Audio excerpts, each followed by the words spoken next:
다 같이 묵도하심으로 3월 20일 경건회를 시작하도록 하겠습니다.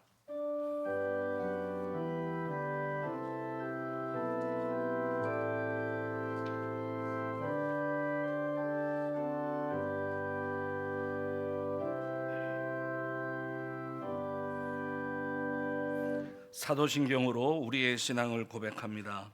전능하사 천지를 만드신 하나님 아버지를 내가 믿사오며 그 외아들 우리 주 예수 그리스도를 믿사오니 이는 성령으로 잉태하사 동정녀 마리아에게 나시고 본디오 빌라도에게 고난을 받으사 십자가에 못 박혀 죽으시고 장사한 지 사흘 만에 죽은 자 가운데서 다시 살아나시며 하늘에 오르사 전능하신 하나님 우편에 앉아 계시다가 저리로서 산자와 죽은 자를 심판하러 오시리라. 성령을 믿사오며 거룩한 공회와 성도가 서로 교통하는 것과 죄를 사하여 주시는 것과 몸이 다시 사는 것과 영원히 사는 것을 믿사옵나이다. 아멘. 찬송가 393장입니다.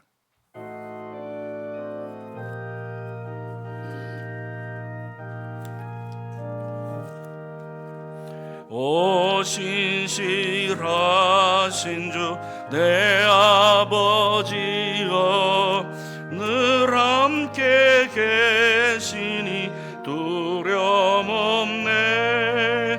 그 사랑 변찮고 날 지키시며 어제나 오늘이 한결같네.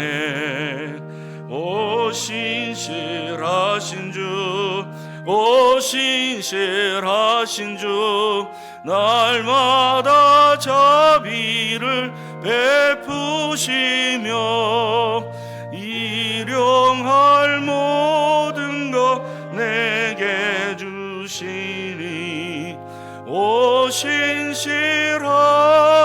주 나의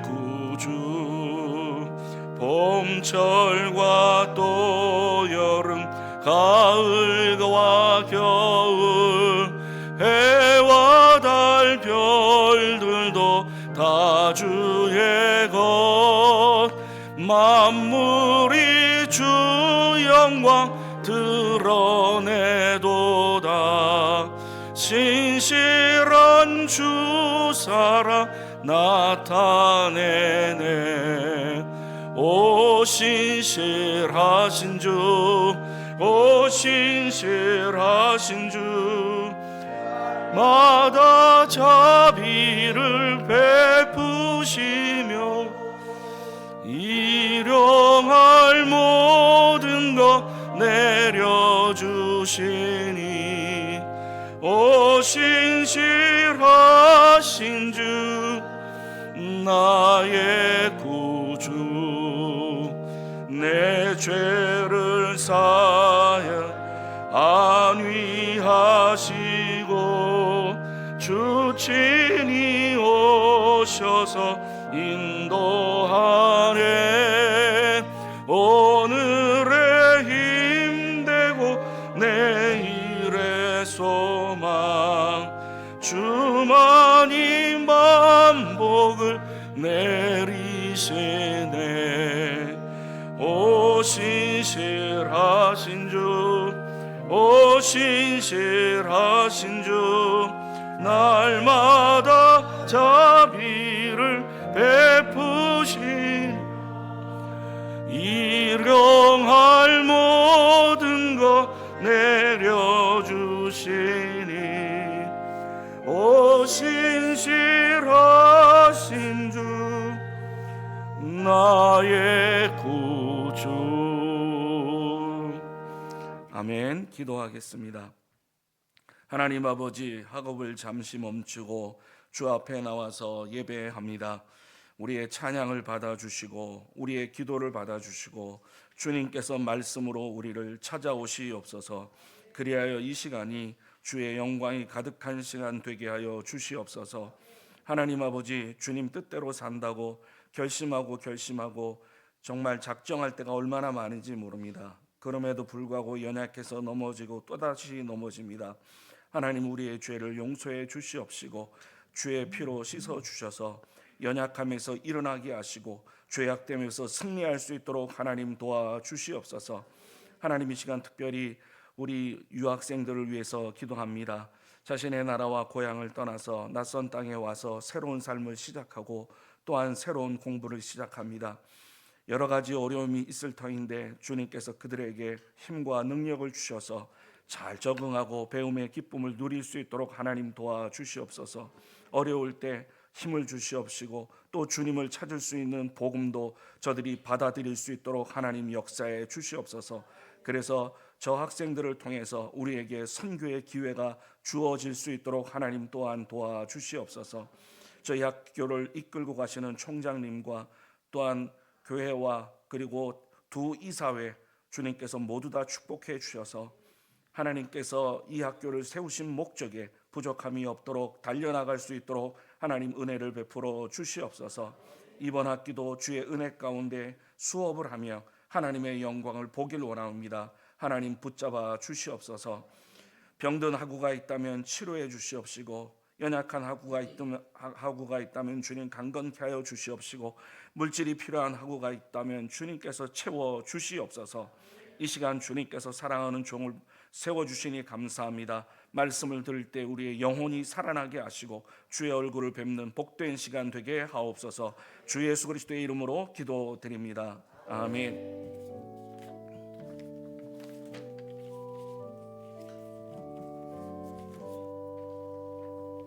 하나님 말씀 마태복음 22장 1절에서 14절까지입니다.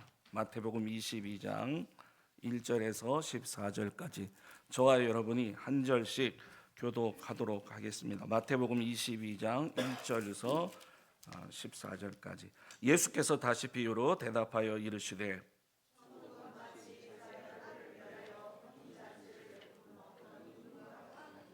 그 종들을 보내어 그 청한 사람들을 혼인잔치에 오라 하였더니 오기를 싫어하거늘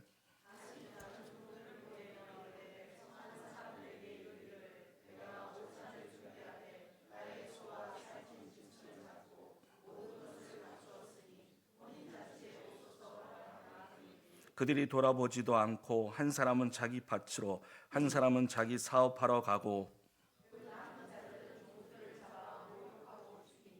임금이 노하여 군대를 보내어 그 살인한 자들을 진멸하고 그 동네를 불사르고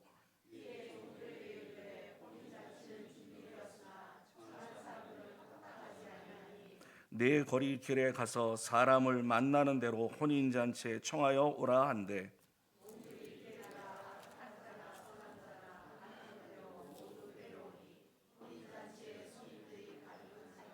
임금이 손님들을 보러 들어올세 거기에 예복을 입지 않은 한 사람을 보고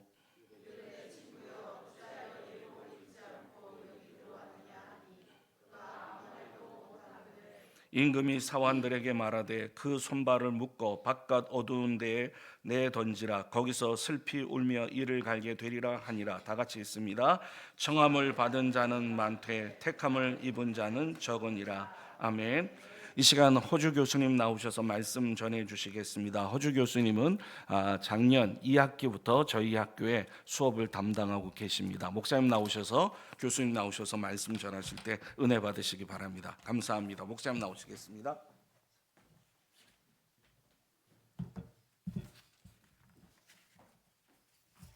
기도하겠습니다. 하나님 아버지 고맙습니다. 오늘 저희들이 하나님 앞에 모여서 주의 말씀을 청종하기를 원합니다. 예수님은 그리스도가 되시며 우리의 완전한 주님이시며 우리의 하나님이심을 고백합니다. 이 시간 성령 하나님으로 저희들에게 오셔서 저희 심령을 여시고 주께서 원하시는 말씀이 저희 영혼 깊숙이 전달되어질 수 있도록 은혜를 허락해 주시옵소서. 주님께 의지하며 살아계신 예수님의 이름으로 기도 올립니다. 우리 예수님은 자주자주 비유의 말씀을 들어서 하나님의 뜻을 전하시기도 하셨지요. 오늘 그 중에 임금님이 자기의 아들을 잔치 보내는 것을 비유로 들어서 말씀을 하셨습니다. 여기 본문에 나오는 임금은 우리의 하나님이라고 볼 수가 있고 그 임금의 아들은 우리 주님 그리스도를 두고 하는 말씀이고 또 초청된 사람들은 모든 주의 백성들이라고도 할 수가 있겠습니다. 임금님의 초청에 거부한 자들과 순응한 자들이 있었습니다. 오늘 성경을 자세히 보면 임금님의 초청에 거부한 자들이라고 했습니다. 그들은 임금님으로부터 초청장을 받았음에도 불구하고 자기의 생각대로 자기 원하는 대로 임금의 초청을 거절하고 다른 곳으로 떠나갔다고 성경은 표현하고 있습니다. 여기 보면 3절에 보니까 그들은 오기를 싫어하였던 자들이다. 임금님의 초청인데도 오기를 싫어했다라고 했습니다. 그래서 임금님이 보낸 종들이 그들을 초청하는 말을 전할 때 그들은 임금님의 초청에 관심도 보이지 않았다라고 말하고 있습니다. 이게 바로 5절에 보니까 그들이 돌아보지도 아니했다, 그렇게 말씀합니다. 뿐만 아니라 또 5절에 보니까 어떤 이는 자기 밭으로 갔다라고 했습니다. 또 어떤 이는 자기 사업을 하러 사업장으로 갔다라고 말씀하고 있습니다. 심지어 또 어떤 이들은 임금님이 보낸 종들을 잡아서 모욕하고 죽이기도 하였다라고 말씀하고 있습니다. 임금님이 보낸 종들을 죽인 자들은 더 악한 자들이라고 우리는 볼 수가 있습니다. 여기에 임금님의 초청을 거부한 자들은 하나님의 언약 속에 있던 이스라엘 백성이라고 그렇게 우리는 생각할 수가 있습니다. 다시 말하면 유대교 종교 지도자들, 대제사장들, 장로들, 바리새인들, 서기관들, 이런 사람들이 아마 주님이 비유에 넣으신 것 같습니다. 다시 말씀드리면 여호와 하나님을 지들은 믿는다고 하는 자들이 그 하나님의 초청인데, 하나님의 부르심인데 거절해버리고 말았던 자들입니다. 왜 그들은 여호와를 믿는다고 하는데 우리 주님이 말씀하시는 그 여호와, 성경이 분명히 기록되어 있는 그 여호와 하나님이 말씀하셨는데 왜 거절을 했는가라는 말입니다. 불신앙이죠. 하나님을 믿는 것 같으지만 그들에게는 완벽한 불신앙입니다. 왜 불신앙입니까? 여호와를 믿는데. 그들은 구약을 믿는다고 하는데, 그들은 구약 성경을 외운다고 하는 자들인데 어찌하여 여호와를 부정하고 하나님을 거역하는 자들이 되고 말았습니까? 그들은 그렇게 하는 것이 하나님을 영화롭게 하는 것이라고 생각했는데 알고 보니까 하나님을 대적하는 악인들이 되고 말았습니다. 예수님께서 병자를 일으키셨을 때에 주님이 안식일 날 네 침상을 가지고 걸어가는 그 말씀을 듣고 그 안전뱅이가 일어나 걸어갔을 때 왜 안식일 날 병자를 낫게 하느냐? 그때 주님 말씀하시기를 아버지께서 지금까지 일하심에 나도 하였다라고 했습니다. 네와 아버지와 동일하냐? 내가 그렇다. 완전히 예수님이 제목이 딱 걸렸습니다. 예수님이 모를 리가 없습니다. 예수님은 실수하시는 분이 아닙니다. 그들의 속을 훤히 꿰뚫고 계신 예수님이 안식일 날에 병자를 일으켜 심상을 들고 가라고 하셨습니다. 그 죄로 인해서 유대인들의 보는 눈에는 그들 죄로 인해서 예수님이 신성모독죄에 걸렸습니다. 내가 아버지와 동등하다. 끔찍한 얘기입니다. 예수님 십자가 못 박혀 돌아가시는 그 이유 중에 하나가 바로 이것이 아니겠냐는 겁니다. 그들이 여호와를 믿는다는 것입니다. 하나님을 경외한다는 자들이고 예배한다는 자들인데 그들이 하나님의 뜻을 거스렸습니다. 왜 그럴까요? 이유는 단 하나밖에 없습니다. 구약이나 신약이나 하나님께서 구원의 길은 딱 하나밖에 안 주시는데 그 길이 뭡니까? 예수 그리스도를 믿는 것밖에 없습니다. 근데 그분을 멸시하는 거예요. 그분을 거역하는 거예요. 우리가 잘 알고 있는 것처럼 세대주의자들은 그 세대마다 하나님이 구원의 방법이 다르다고 했습니다. 이단 중에 이단입니다. 하나님이 구원의 방법은요, 창세기로부터 지구 계시록 마지막까지 구원은 단 하나밖에 없습니다. 그 아들 예수 그리스도만이 우리의 구세주라는 말입니다. 그래서 구약시대에 예배 드릴 때, 제사할 때 양 잡고 소 잡고 비둘기 잡고 그랬잖아요. 제가 학생들에게 자주 질문을 합니다. 구약시대에 양과 비둘기 잡으면 그것들이 그들의 죄를 사했을까요? 그랬을까요? 절대 죄 사 못합니다. 그럼 그거 왜 하셨습니까? 그건 예표예요. 성경에 보니까 그림자라고 히브리서 11장 10장 1절 이하에 말씀하고 있습니다. 그림자입니다. 그림자는 본래를 가리키기 위한 예표입니다. 하나의 상징이고 심볼이고 쇄도입니다. 그 그림자를 통하여 그리스도 예수님을 보라는 말씀인 것입니다. 그래서 창세기 3장 15절에 인간이 타락하고 난 이후에 하나님이 가장 제일 먼저 주신 15절의 말씀이 복음 중에 복음, 오리지널 가스펠, 원시 복음을 주셨습니다. 여자의 후손이 뱀의 머리를 상할 것이다. 엄청난 하나님의 예언이었습니다. 이미 하나님께서 창세기로부터 인류에게 구원의 길은 다른 방법이 없다, 오직 그리스도 예수님밖에 없다라는 것을 선포하셨습니다. 그 선포하시고 난 이후에 오랜 세월이 흘러왔습니다. 그리고 주님이 요한복음 19장 30절에 십자가에 못 박혀 돌아가실 때 다 이루었다라고 주님이 운명하셨습니다. 여러분, 그 영어 성경을 보면 It is finished라고 표현했습니다. 수동태로 표현되어 있습니다. 그것이 성취되어졌다, 그 말입니다. 하나님의 말씀이 성취되어졌다, 그 말입니다. 무슨 말씀이냐? 창세기 3장 15절, 3장 15절의 말씀이 오늘 내가 십자가의 운명함으로 성취되어졌다는 엄청난 선포인 것입니다. 그러므로 구약시대의 성도들은 오실 메시아를 믿었고 신약시대의 성도들은 오셨던 메시아를 믿고 있는 겁니다. 그러니까 예수님을 안 믿으니까 예수님을 거역하고 마는 겁니다. 방법이 없습니다. 그래서 주님 말씀하시기를 나는 길이요 진리요 생명이니 나로 말미암지 않고는 아버지께로 올 자가 없느니라. 우리 한글 성경에는 그냥 나는 길이지만 영어서는 I'm the way, the truth, the life. 이 더라는 말이 뭡니까? 정관사 아닙니까? 정관사는 앞에 언급한 그 말을 가리킬 때 더라는 말을 꼭 붙이죠. 앞에 언급된 게 뭡니까? 구약시대의 선자들을 통하여 하나님이 무수히도 예언하셨던 그 얘기, 그분이 바로 진리다. 근데 그분이 누구냐? 나다. 예수님이 내가 그분이다는 겁니다. 그래, 나를 통하지 않고는 아버지를 올 자가 없다라고 했습니다. 완벽하게 했습니다. 구약이나 신약이나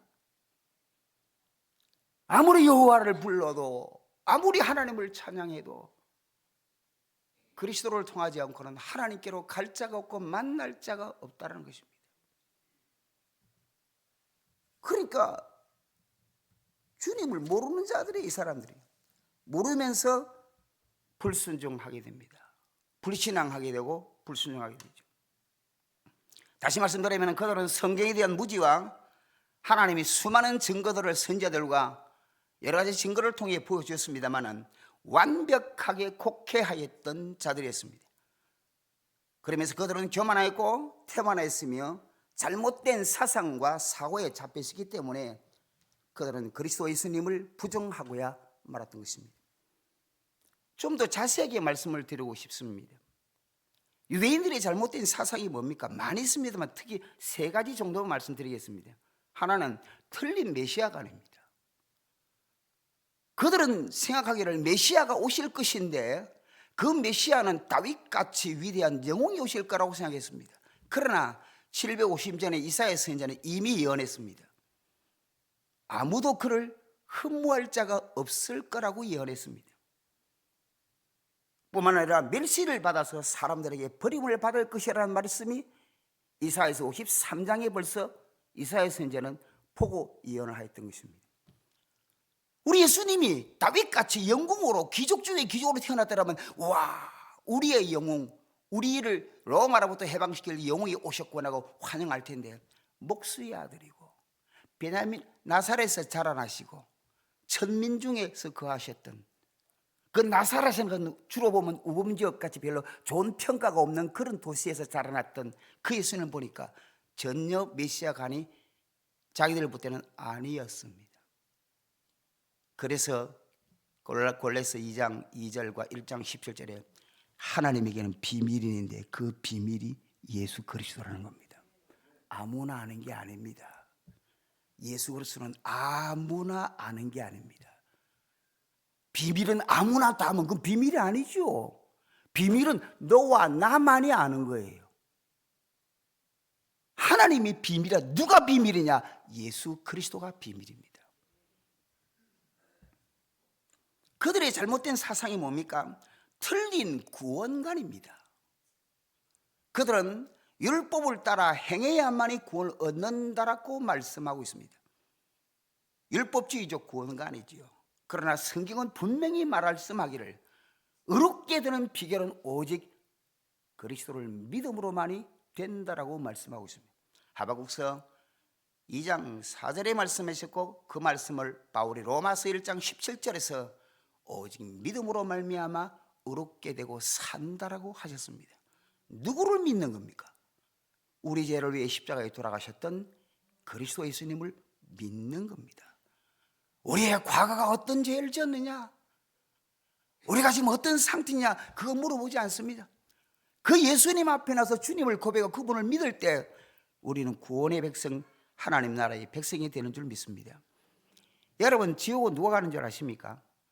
죄를 많이 지은 사람이 가고 천국은 죄를 좀 덜 지은 사람이 갑니까? 아닙니다. 아닙니다. 지옥은 죄 문제 해결 못한 사람이 가는 곳이고 천국은 죄 문제 해결한 사람이 가는 겁니다. 누가 그 죄 문제를 해결합니까? 예수 그리스도께서. 그분이 우리의 모든 죄를 다 덮어 쓰시고 십자가에서 비참하게 모든 걸 포기하고 죽으셨습니다. 우리의 죄가 크냐 적으냐가 관계없습니다. 예수님의 죄의 용서의 사죄 용서는 성령 해방조 외에는 우리의 죄 문제를 해결할 죄가 하나도 없습니다. 전부 다 해결할 수 있습니다. 모든 죄를 해결할 수가 있습니다. 틀린 구원관입니다. 무엇에서 잘못된 사상입니까? 그들은요, 잘못된 선민 사상에 빠져 있습니다. 아브라함의 혈통을 이어받은 사람만이 구원을 받는다고 하는 잘못된 선민 사상입니다. 그래서 그들은 이방인들을 천한 개같이 여기고 멸시하였던 자들이죠. 아버지의 사상과 전혀 다릅니다. 아버지의 사상을 가지고 오신 예수 그리스도의 마음보다 전혀 다릅니다. 복음을 못 깨달아서 그래요. 제가 성경을 연구하고 기도하고 사역을 하면서 느끼는 게 복음을 정확히 하는 게 얼마나 중요해요. 물론 우리가 연구에서도 복음을 알겠지만 제가 경험한 것은 주님과 나와의 관계 속에서 성령 하나님이 우리의 참된 선생님이신데 그 성령님을 통해 성경을 연구하고 깨달을 때 비밀이 드러날 때 그 쾌감과 영광은, 그 희열은 세상의 어느 것과도 바꿀 수가 없는 것입니다. 그게 모르니까 임금님의 초청을 받았음에도 불구하고 나는 밭으로, 나는 내 사업이 바빠, 그러면서 떠나는 자들입니다. 그들의 또 잘못된 사상이 뭐 있습니까? 하나 더 집어넣으면 세상 물질에 잡힌 우상 숭배자들입니다. 난 밭에 가야 돼, 난 내 사업으로 가야 돼, 임금 소리 중요한 게 아니야, 하나님 말씀이 중요한 게 아니야, 나는 돈 벌으러 가야 돼. 물질 우상주의에 빠진 자들입니다.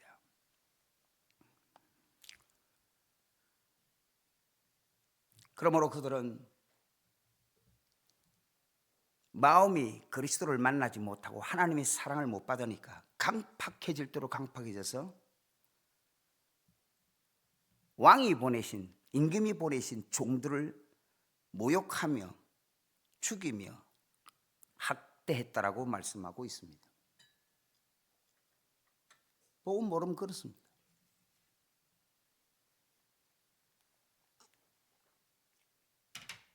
잘 보세요. 똑같은 여호와 하나님 불렀습니다. 얻어맞는 겁니다. 그 결국은 어떻게 됐습니까? 임금이 노해서 군대를 보내셨다. 그리고 그들을 진멸하셨다. 지금 이스라엘 보세요. 맨날 얻어 터지잖아요. 지금도 얻어 터지잖아요. 이스라엘이요, 구약시대부터 수도 없는 전쟁이 났어요. 블레셋으로부터, 아말렉으로부터, 아수르로부터, 심지어는 바빌론으로부터 끊임없는, 언제 합니까? 복음을 못 깨달아. 깨달아라. 못 깨닫느냐? 지금도 쟤네들은 복음 못 깨달은 거 이란 두들고 패고 있잖아요. 오늘 성경에 보세요. 왕이 군대를 보낸댔거든. 군대는 전쟁을 말하는 거예요. 복음 거부하면요, 얻어맞습니다. 하나님의 뜻을 거부하니까. 개인적으로 우리가 예수 그리스도를 어설프게 하고 그분 속에 깊이 들어가지 않으면, 정말 예수 그리스도에 우리가 녹아나지 않으면요, 얻어맞아요. 왜? 스스로 교만해질 수 있어요. 진짜 예수님 알면요, 교만할 수가 없습니다. 왜? 진짜 예수님 알면요, 나의 누추가 확 드러나 버려요, 하나님 앞에서. 그러니까 그때부터 머리를 둘 수가 없어요. 진짜 예수 믿으면요, 남을 비판할 용기도 없다. 왜? 니나 내나 똑같은데. 아니, 내가 더 심한데. 남 비판 못해요. 바울이 남 정죄하지 말라는 그 말이에요. 우리가 진실로 그리스도를 알면, 그것도 성령을 통해 알면요, 남 비판 못하게 되어 있습니다.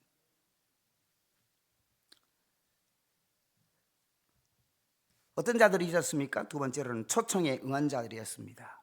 그건 여러분 잘 아시, 그냥 시간이 많이 지나가도록 하겠습니다. 그들은 축복의 자리에 들게 됐죠. 임금님이 그러면 길거리로 나가서 사거리에서 많은 사람들을 무조건 다 데려오라. 아기들은 성령 다 데려오라. 이방인들을 두고 하는 말이죠. 그들을 다 초대했습니다. 사람들이 많이 왔습니다. 그런데 임금님이 그 잔치석에 한번 가고 싶은 마음이 생겼습니다. 원래 잔치를 초대하면 손님들이 어떻게 잔치를 즐기나 싶어서, 보고 싶어서 중간에 들어온다고 합니다. 그래서 근데 그 잔치에 들어가려면 반드시 그 당시에 유대인들의 그 습관이 있는데 예복을 입어야 된대요. 그러니까 그 예복을 입으라고 입구에다가 이렇게 결혼 예복을 다 준비해 놓은 거예요. 그러니까 다 그걸 입고 가야 돼요. 그건 그걸 입고 가지 않으면 주인에 대한 모독으로 느낀답니다. 잔치 배세라는 그 분에 대해서 모독이 얼마나 심각한 거죠. 근데 임금님이 들어가 보시니까 다 예복을 입었는데 한 사람은 안 입고 있는 거예요. 그래서 친구요, 그들은 어째서 예복을 입지 않았느냐 하니까 입에서도 말이 없느니라. 아무 말을 못해요. 왜 말을 못할까? 임금님이 화가 나갖고 이를 손과 발을 묶어서 어두운 데로 집어 던져버리라. 어두운 데는 어디입니까? 지옥입니다. 마귀가 가는 곳입니다. 아니, 그 옷 예복 안 입었다고 그렇게 화를 내고 집어 던지냐? 너무너무 중요한 것이기 때문입니다. 그 예복이 뭘까요? 신학자들의 말을 빌리면은 이 예복은 그리스도의 피로 사함받은 자에게 입혀주시는 의의 옷, 구원의 옷을 두고 하는 말씀인 것입니다. 성경 이사야 61장 10절에 보니까 내가 여호와로 말미암아 크게 기뻐하며 내 영혼이 나의 하나님으로 말미암아 즐거워하리니 이는 그가 구원의 옷을 내게 입히시며, 구원의 옷을 입히시며 했습니다. 이 구원은 예수 그리스도의 십자가의 공로, 그분의 피로만이 구원이 됩니다.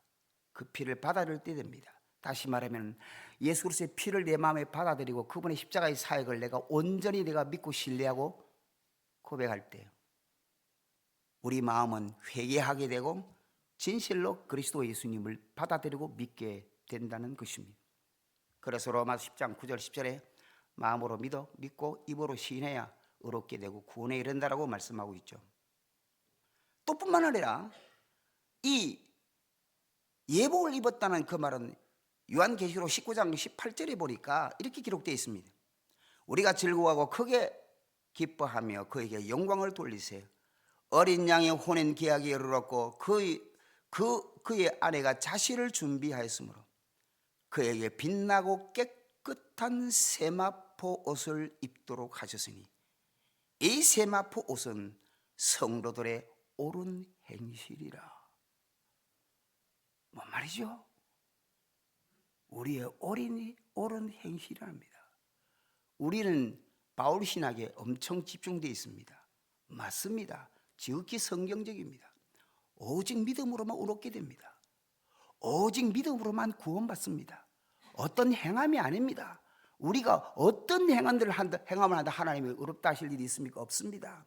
이사야 64장 6절에 보니까 우리의 의로움은 하나님 보시기에 누더기 옷을 입는 것과 같다고 말씀하셨습니다. 우리가 어떤 일을 해도 하나님 보시기에 하나님의 한에 안 차십니다. 하나님의 한에 차는 의는 뭡니까? 아들 십자가의 대속을 믿는 겁니다. 믿음만이 구원은 없습니다. 그래서 이제부터 우리가 믿으니까 구원해서 이제 막 살아야 됩니까? 아니다 올시다. 그게 이다입니다. 그게 구원론입니다. 구원파입니다. 구원론이 아니고 구원파입니다. 우리가 예수 믿으니까 이제부터 막 살아도 된다? 그게 이상한 데입니다. 바울은 분명히 말씀하고 있습니다. 너희가 하나님 앞에서 믿음의 삶을 살아라, 의의 삶을 살아라, 거룩을 추구하라고 주님은 말씀하고 계시는 것입니다. 야고보 사도도 2장 17절의 말씀에 보니까 행함이 없는 믿음은 그 자체가 죽은 것이라 라고 말씀하고 있습니다. 바울 사도는 빌립보 2장 12절에 보니까 항상 복종하고 두렵고 떨림으로 너희 구원을 이루라. 아니, 주님이 구원을 이루지 우리가 무슨 구원을 이룹니까? 우리는 우리 구원을 하나도 이룰 수가 없어요. 근데 바울은 너희 구원을 이루라는 무슨 말입니까? 이 말은 제가 해석하면 예수 그리스도를 통해 성령으로 말미암아 구원받은 사람은 그 구원받은 삶의 모습으로 삶을 살아야 된다는 것입니다. 그럼 그렇게 못 살면 구원 못 받냐? 그렇게 말할 수는 없어요. 그러나 어쨌든 예수님만 믿으면 구원받아요. 그러나 제가 알기로는 진짜 성령을 받고 그 속에 주님과 함께하는 삶이 있으면요, 죄 짓는 것이 싫어집니다. 두려워집니다. 거부감 납니다. 왜? 우리 속에 계신 성령님이 죄 지을 때 근심하시기 때문입니다. 왜? 우리 속에 계신 성령님이 심하면 탄식하시기 때문입니다. 성령님이 근심하시고 탄식하시며 우리가 기쁩니까? 절대로 아니죠. 성령님이 기쁘시면요, 우리도 기뻐집니다. 그래도 미련해서 못 깨닫고 말이죠, 자꾸 딴 길로 가요. 예수 믿으면 구원한다는 이 말만 믿고요, 막 죄짓고 오만 짓 때만 짓 다 해요. 성령이 근심하십니다. 강단에서 말씀이 나옵니다. 그래도 뭐 괜찮겠지. 또 심지어는 뭐 기도해도 뭐 괜찮겠지. 걔도 뭐 이래줘도 괜찮은데 하나님이 건드십니다. 자꾸 건드십니다. 이렇게 저렇게. 택함 받은 백성은요, 하나님이 결정타를 날리십니다. 왜요? 사람 속에는 자기에게 어떤 문제 하나만은 놓치지 않을 만큼 가장 중요한 게 있습니다. 어떤 사람은 자기의 건강, 어떤 사람은 재산 문제, 어떤 사람은 자녀 문제, 어떤 사람은 자기 아내, 자기 남편, 어떤 사람은 자기 어떤 명예, 그 사람마다 가장 여기는데 그걸 여깁니다. 하나님 뭐 아시거든요. 그거를 탁 건드려 봅니다. 그때는 아이쿠 합니다. 왜 거기까지 갑니까? 버림받은 유기된 사람들, 구원받기로 작정 안 된 사람 하나님 별로 신경 안 써요. 근데 지옥 갈 때 보자는 거죠, 너희들은요. 그게 보면 오히려 우리보다 더 잘 될 수 있어요. 시편에 그런 말씀 있잖아요. 지옥 갈 때 보자는 거예요. 우리는요, 히브리서에 있는 말씀처럼 하나님이 자꾸 그들, 하나님 우리를 징계하시는 겁니다. 왜 우리는 얻어맞으면서 신앙생활을 합니까? 여러분, 우리는 삶의 문제를 돌아봐야 됩니다. 지금 이 시대에 왜 기독교가 문이 점점 닫히고 있습니까? 하나님이 돌아가셨습니까? 하나님이 우리 기도를 안 들으십니까? 하나님이 무능하십니까? 이유는 우리가 잘못 살고 있기 때문입니다. 왜 오늘 기독교인들을 향해 밖에 있는 사람들은 우리를 증오하고 우리를 미워하고 우리의 말을 거부하고 있습니까? 그들은 우리에게서 실망하기 때문입니다. 그들은 무슨 말하는 줄 아십니까? 우리는 아무렇게나 살아도 너희들만은 좀 그러지 말아야 안 되겠냐? 예수님 믿고 그리스도를 하나님 믿는 너희만은 좀 달라야 되겠냐. 근데 그들이 나오나 똑같거든요. 그러니까 실망해버려요. 너가 믿는 하나님도 별 수 없다는 것입니다. 사랑하는 우리 하고 여러분, 부탁을 드립니다. 여기는 선지생도의 사명 갖고 온 분들입니다. 주님 위에 우리 목숨 걸고 온 사람들입니다. 거룩을 추구해야 됩니다. 순간순간 이렇게 저렇게 살지 마십시오. 주님이 내치십니다. 쓰지 않습니다. 주님 말씀하실 그릇이 있는데 금그릇, 은그릇, 나무그릇, 홍그릇 어느 걸 쓰겠느냐? 금그릇 쓰겠느냐? 아니, 은그릇 아니다. 깨끗한 그릇 쓴다 그랬어요. 하나님 손에 잡히면 쓰임 받습니다. 우리가 믿음으로 구원 얻습니다. 그러나 우리는 거룩을 추구해야 됩니다. 주님이 그렇게 사셨기 때문입니다. 바울이 그렇게 살고서 말하기를 너희는 나를 본받아라고 말씀했기 때문인 것입니다. 말씀을 마치려고 합니다. 의의 옷을 입기를 바랍니다. 그분 앞에 영광을 돌려드리는 우리가 되어야 될 줄로 믿습니다. 하나님이 반드시 우리를 통하여 놀랍도록 응답하실 줄 믿습니다. 오늘 주신 이 말씀을 생각하시고 한번 간절히 주님 부르고 한번 기도하겠습니다. 주여, 오늘도 저희들에게 주님이 말씀을 주시고 은혜를 주신 하나님 아버지 앞에 감사와 영광을 돌려드리기를 원하나이다. 하나님이 오늘도 저희들이 주님의 말씀에 귀를 기울이며 하나님을 높이고 사랑하고 경외하고 주님 그리스도를 닮아가는 거룩한 삶을 살 수 있도록 하나님의 거룩하신 성령님 우리를 붙들어 주시고 역사하여 주시기를 간절히 바라옵고 소원하옵나이다. 우리를 이곳에 보내시고 선지동산에 보내신 하나님이여, 하나님을 두려워 하나님을 경외하는 마음으로 믿음으로 살아가게 하시고 하나님을 영화롭게 드릴 수 있는 저희들 될 수 있도록 의의 주님이여 도와주시고 역사하시고 함께해 주시기를 간절히 바라옵고 소원하옵나이다. 오직 예수 그리스도만이 우리의 주님이 되시고 우리의 영원한 하나님이 되시는 것을 믿습니다. 주님이여, 저희들이 이 신학도들로서 여기서 공부할 때 주님을 닮아가게 하시고 거룩을 추구하게 하시고 복음을 정확히 깨달아서 예수 그리스도 안에서 주님과 더불어 살아갈 수 있는 의의 주의 백성들이 되도록 종들이 되도록 은혜를 베풀어 주시옵소서. 우리 학교를 특별히 사랑하여 주셔서 우리 학교에 하나님이여 훌륭한 교수님들과 우리 총장님들과 모든 우리 직원들에게 은혜를 도와서 특별히 하나님의 학우들에게 은혜를 도와야 주셔서 하나님이여 학교가 점점 발전하고 점점 학교가 하나님이 조국과 대한민국과 전 세계에 영향을 끼칠 수 있는 제자들이 배출될 수 있도록 우리 학교의 은혜를 도와야 주시기를 원하고 소원합니다. 하나님의 성령이 우리 학교에 함께 하시면 이 어려운 시대이지만은 이 학교가 점점 성장하고 자라나고 놀라운 역사를 이루어가게 될 줄로 믿습니다. 하나님이여, 그리 되어지게 하옵시고 영광을 받아 주시옵소서. 감사를 하나님 아버지 앞에 올려드리오며 우리 구주 예수 그리스도의 이름으로 기도 올리옵나이다. 아멘. 우리 찬송 하나 하시겠습니다. 찬송가 420장입니다.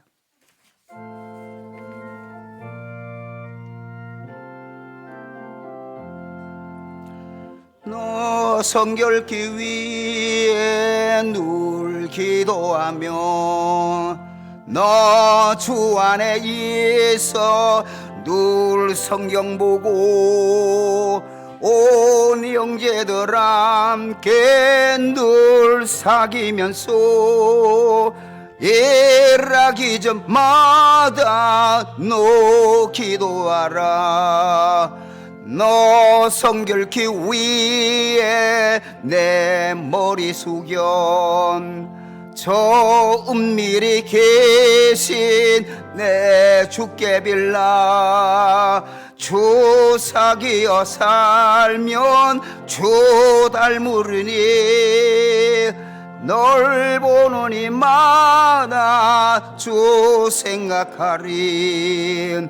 너 성결기 위에 주 바라가고 일 다가와요도 당황치 말고 참 즐거울 때나 또 슬플 때나 너 주님만 믿고 늘 따라가라.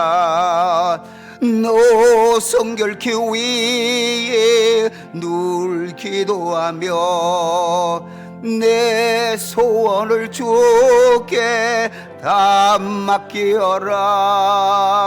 너 성령을 받아 주 섬겨 살면 저 천국에 가서 섬기리니. 영광을 하나님께 돌려드립니다. 영원히 영원히 찬양을 받으실 우리 성부, 성자, 성령 하나님 감사합니다. 이제는 주 예수 그리스도의 놀라우신 은혜와 우리 하나님의 무한하신 사랑과 성령 하나님의 위로 교통 충만 내재 역사하시는 은총이 오늘 주의 말씀을 듣고 그 말씀 따라 살기 원하는 모든 사랑하는 주의 종들 위해, 특별히 우리 대신대학교 위에, 우리 조국 위에 이제부터 영원히 영원히 함께 있을지어다.